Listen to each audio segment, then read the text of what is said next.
One of the biggest problems, I think, with people who believe their esteem is fine, but it turns out isn't, is normative pressure problems. That is peer pressure, in-crowd problems, pressure.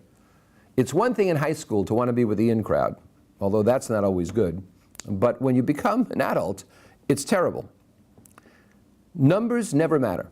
The amount of people, the number of people doing things don't matter. Your best interests matter.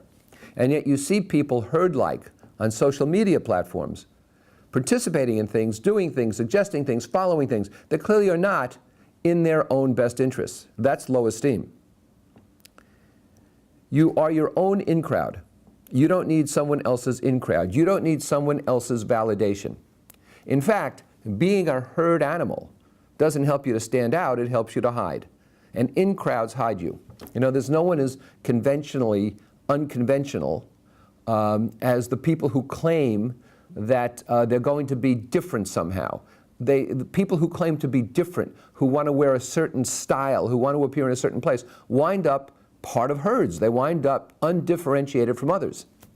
You know, Yogi Berra, I think, said, nobody goes there anymore, it's too crowded.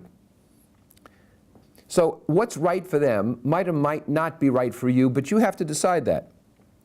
My suggestion is that you make yourself your own in-crowd, that you decide what your best interests are, and that you don't allow others to decide that for you.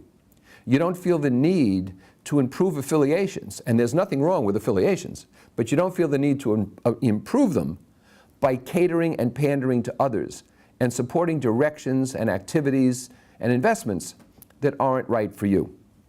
If I were you, drum roll, I would minimize your social media activity. Spend an hour a day if you have to.